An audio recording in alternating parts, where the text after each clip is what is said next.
নিম্ন মধ্যবিত্ত অভাবের সংসারে খরচ কমিয়ে টাকা বাঁচানোর দারুণ দারুণ 7টি টিপস আজকের ভিডিওতে শেয়ার করব।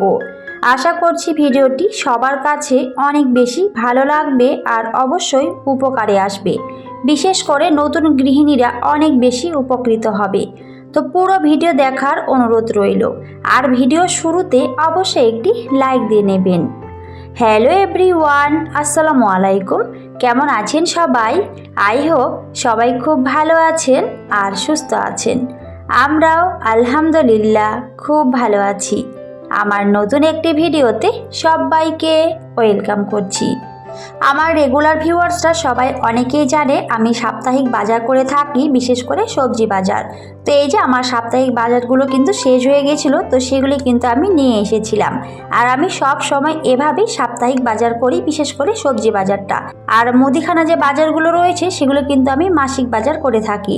তো আমার যখন যেগুলো শেষ হয়ে যায় বা যেগুলো দরকার হয় সেগুলি শুধু নিয়ে আসি, এর বাইরে কিন্তু কোনো কিছু আনা হয় না। কারণ আমার মতে সব সময় প্রয়োজন মতোই একটা সংসারের জিনিসগুলো আনা উচিত। আমার যেহেতু ফ্যামিলি মেম্বার খুবই অল্প, মাত্র 3 জন। আমার ছোট্ট মেয়েরা তো এখনও অনেক কিছু খেতেই পারে না। তো 3 জনের যতটুকু দরকার হয় আমি সব সময় চেষ্টা করি সেই অনুযায়ী নিয়ে আসার। কারণ বেশি নিয়ে আসলে কিন্তু সেখানে সংসারের খরচটা সব সময় বেশি লেগে যায়। তো চেষ্টা করি অল্প খরচে আমার সংসারটিকে চালিয়ে নেওয়ার। তো সেরকমই দারুণ দারুণ কিছু টিপস আপনাদের কাছে শেয়ার করব।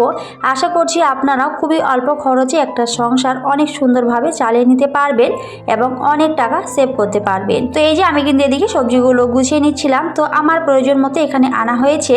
তো এখানে কিন্তু আমি 2 ধরনের আলু এনেছি। আর এই যে ছোট্ট যে আলুটা রয়েছে এটা কিন্তু ভাজা খেতে অনেক বেশি ভালো লাগে। তো এখানে কিন্তু লাল যে ছোট আলুটা রয়েছে সেটাও কিন্তু আমি এনেছিলাম। সত্যি এগুলো খেতে অনেক বেশি সুস্বাদু হয়। শীতকালে তো জানেনই বিভিন্ন ধরনের শাকসবজি কিন্তু পাওয়া যায় আর দামটাও অনেকটাই কম থাকে। তো আমার প্রয়োজন মতো এখানে আনা হয়েছে। আর আমি যে বাজারগুলো করেছি আমি সবসময় পাইকারি দোকান থেকে জিনিসগুলো কিনে থাকি। আর চেষ্টা করি এক দোকান থেকে সমস্ত কিছু কেনার, এতে কিন্তু আমার টাকাটা অনেকটাই সেভ হয়। আর আমার মতে সবারই এভাবে কিন্তু কেনাকাটাগুলো করা উচিত। যে কোনো পাইকারি দোকান থেকে জিনিসগুলো কিনবেন, দেখবেন অনেক টাকা সেখান থেকে ছাড় থাকবে। আর তার সাথে কিন্তু একটু হলেও জিনিসের পরিমাণটা আপনি বেশি নিতে পারবেন। আমাদের এখানে সপ্তাহে 2 দিন হাট বসে। তো হাটের দিন জিনিসের দাম অনেক কম থাকে। আর হাটের দিন কিন্তু জিনিসটা একটু হলেও বেশি পরিমাণে দিয়ে থাকে। তো সেজন্যই আমি সেই দিনগুলোতেই বাজারগুলো করি। আর এতে কিন্তু আমি অনেক টাকা সেভ করতে পারি। আমি প্রত্যেক সপ্তাহে 130 টাকা করে কিন্তু এই যে সবজি বাজার থেকে কিন্তু আমি সেভ করতে পারি। কারণ আমার কাছে সব সময় অল্প দাম নেয়, আমার রেগুলার ভিউয়ার্সরা অনেকেই জানে। তো যাই হোক, সেই জন্য কিন্তু আমি সংসারের খরচ থেকে অনেক টাকা সেভ করতে পারি, বাঁচাতে পারি। আর ওই যে বললাম আমি সব সময় অল্প খরচে আমার সংসারটিকে চালিয়ে নিতে পারি। তো আমি যে টিপসগুলো ফলো করে খুবই অল্প খরচে আমার সংসারটিকে চালাই, তো সেরকমই দারুণ দারুণ 7টি টিপস আজকের ভিডিওতে শেয়ার করব। আশা করছি আপনারা যদি এই টিপসগুলো মেনে চলেন অনেক টাকা সেভ করতে পারবেন আর অবশ্যই ভালো থাকতে পারবেন। তো আমার প্রথম টিপস হচ্ছে সবসময় আয় বুঝে ব্যয় করতে হবে। আপনার যেমন আয় সেই অনুযায়ী আপনাকে চলতে হবে। আপনার আয় ধরেন 10,000 টাকা, তো সেইভাবে আপনাকে চলতে হবে। 10,000 টাকার বাজেট অনুযায়ী 10,000-এর মধ্যে অবশ্যই চেষ্টা করতে হবে সেখান থেকে 2,000 টাকা আলাদাভাবে জমিয়ে রাখার। বাকি 8,000 টাকা চেষ্টা করতে হবে আপনার সংসারটিকে সুন্দরভাবে চালিয়ে নেওয়ার। একটু কষ্ট করে হলেও, একটু বুদ্ধি করে হলেও চেষ্টা করতে হবে সেই টাকাটা দিয়ে সংসারটিকে চালিয়ে নেওয়ার। কারণ আপনার আয় অনুযায়ী কিন্তু আপনাকে চলতে হবে। আহামরি অনেক কিছু দেখালে কিন্তু হবে না। আমি আমার বেশিরভাগ ভিডিওতে বলে থাকি নিজের আয়ের মধ্যে সবসময় চেষ্টা করবেন ব্যয় করার। আর সেইভাবে যদি একটা সংসারকে আপনি চালান অনেক বেশি ভালো থাকতে পারবেন আর অবশ্যই টাকাও জমাতে পারবেন। আমার 2 নাম্বার টিপস হচ্ছে প্রতিদিনের হিসাব রাখতে হবে।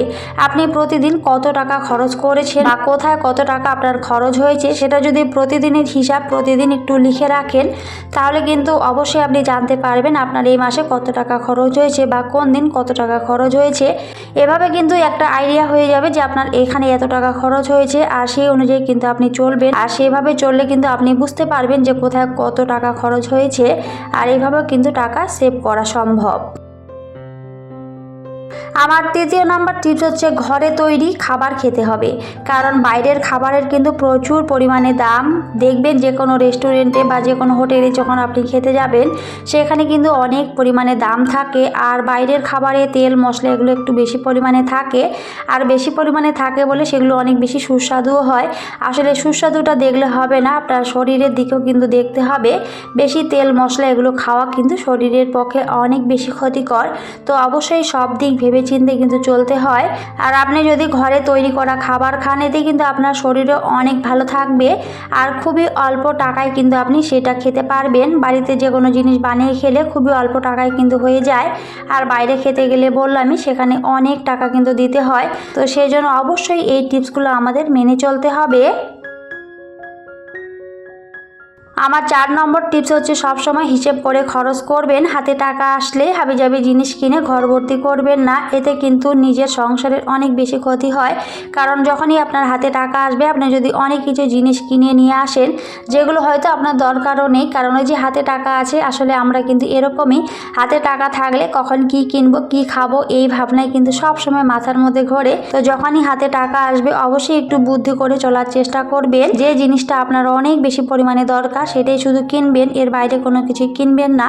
এতে কিন্তু দেখবেন একটু হলেও আপনার খরচটা কমবে আর অনেক টাকা সেভ করতে পারবেন।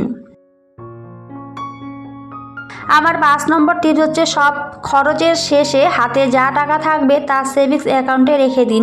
কারণ হাতে যখনই আপনার টাকা থাকবে সেটা কিন্তু খরচ হয়ে যায়। তো সেটা না করে যদি আপনার কাছে ঘরে কোনো মাটির ব্যাংক বা প্লাস্টিকের ব্যাংক থাকে সেটাতেও রাখতে পারেন। আর আমার মতে সবচেয়ে ভালো জায়গা হচ্ছে অ্যাকাউন্টে রাখা, আর সেভিংস অ্যাকাউন্টে কিন্তু টাকাটা রাখলে সেখানে অনেক বেশি সেভ থাকবে। তো অবশ্যই খরচের শেষে যে টাকাটা বেঁচে যাবে সেটা সেভিংস অ্যাকাউন্টে রাখার চেষ্টা করবেন।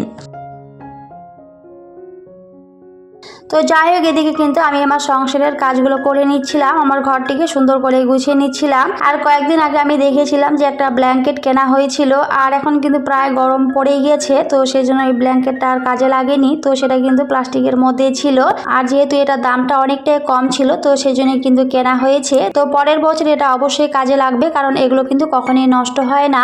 তো সেটা একটুখানি আমি দেখাচ্ছিলাম। আমি কিন্তু ভিডিওতে বলেছিলাম যে পরের ভিডিওতে আমি এটা দেখাবো, তো সেভাবে আর দেখানো হয়নি। তো যাই হোক, আজকে একটুখানি দেখিয়ে দিচ্ছিলাম। তবে ভাবছিলাম সম্পূর্ণটাই বের করে দেখাবো, কিন্তু আমার মেয়েটা এতটাই দুষ্টুমি করছিল তো সেই জন্য কিন্তু আর দেখাতে পারিনি। তো অল্পটুকুই শুধু দেখিয়েছিলাম, আর তারপরে কিন্তু আমি রেখে দিয়েছি। আর এখন যেহেতু গরম পড়েই গেছে তো সেটা আর দরকার হবে না, আমি কিন্তু সেটা রেখে দেব। তো আপনাদের সাথে একটুখানি শেয়ার করলাম। তো যাই হোক, আমার 6 নম্বর টিপস হচ্ছে কেনাকাটার সময় কার্ডের বদলে অবশ্যই নগদ টাকা ব্যবহার করবে। আসলে কার্ড ব্যবহার করলে সেখানে কিন্তু অনেক টাকাই আমরা খরচ করে ফেলি, আর নগদ টাকা যদি দিয়ে থাকি তখন একটু হলেও কিন্তু আমরা কিপটেমি করি। তো সেই জন্যই অবশ্যই কার্ডের বদলে নগদ টাকা ব্যবহার করতে হবে। তো আমার 7 নম্বর টিপস হচ্ছে মাসের শুরুতে খরচের একটা সঠিক পরিকল্পনা করতে হবে। মাসের শুরুতে যদি আপনি খরচের একটা সুন্দরভাবে লিস্ট করে নেন যে এই খরচটা আমার দরকার বা এটা দরকার নেই, সেই অনুযায়ী যদি একটা লিস্ট করে নেন এতে কিন্তু খুবই অল্প টাকায় আপনি জিনিসগুলো আনতে পারবেন। আর একবারে জিনিস নিয়ে আসলে দেখবেন সেখানে অনেক টাকা ছাড় থাকে, আমি কিন্তু এর আগেও বলেছি। তো সেইভাবে চললে খুবই অল্প খরচে আপনি সংসারটিকে চালিয়ে নিতে পারবেন, আর অবশ্যই অনেক টাকা সেভ করতে পারবেন। তো আমি যে 7টি টিপস ফলো করি সেগুলি আপনাদের সাথে শেয়ার করেছি, আশা করছি আপনারা একটু হলেও উপকৃত হবেন। আপনাদের কোন টিপসটি বেশি ভালো লেগেছে অবশ্যই কমেন্টে জানাবেন। আমি যেভাবে চলি, আমার সংসারে যেভাবে আয় উন্নতি করি, আমি আমার সংসারে প্রত্যেকটা জিনিস কিন্তু এভাবেই আমার সংসারের খরচ থেকে একটু একটু করে টাকা জমিয়ে করেছি। তো আমি যেই টিপসগুলো ফলো করে উপকৃত হই সেগুলোই চেষ্টা করি আমার ভিউয়ার্সদের মধ্যে তুলে ধরতে। এতে যদি আমার ভিউয়ার্সরা উপকৃত হয় সত্যি আমি অনেক বেশি উপকৃত হব, আমি অনেক বেশি নিজেকে ধন্য মনে করব। তো অনেকেই কিন্তু উপকৃত হয়, অনেক সুন্দর সুন্দর করে কমেন্ট করে। তো সবার জন্য রইল আমার মন থেকে অনেক অনেক দোয়া আর ভালোবাসা। এভাবে সবাই আমার পাশে থাকবেন আর সুন্দর সুন্দর কমেন্ট করবেন। আপনাদের কমেন্টগুলো আমার অনেক ভালো লাগে, আমি অনেকটা আনন্দ সহকারে সবার কমেন্ট পড়ি।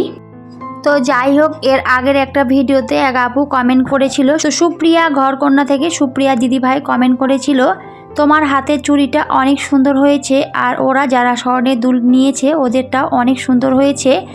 তোমাকে দেখে দেখে আমি টাকা জমাচ্ছি, কিন্তু কত টাকা জমে তোমাকে আমি জানাবো। তো অসংখ্য অসংখ্য ধন্যবাদ দিদিভাই যে আমার ভিডিও দেখে তুমি টাকা জমাতে শুরু করেছো। সত্যি আমার কাছ থেকে যে কেউ কিছু শিখতে পারছি সেটা শুনেও আমার অনেক বেশি ভালো লাগছে। আসলে একটা সংসারে আমরা কিভাবে চলবো সেটা কিন্তু পুরোপুরি নির্ভর করে আমাদের উপর। আমরা চাইলে কিন্তু একটা সংসারে খুবই অল্প খরচে সংসারটিকে চালিয়ে নিতে পারি, বা আমরা চাইলে কিন্তু একটা সংসারে অনেক টাকা খরচ করতে পারি।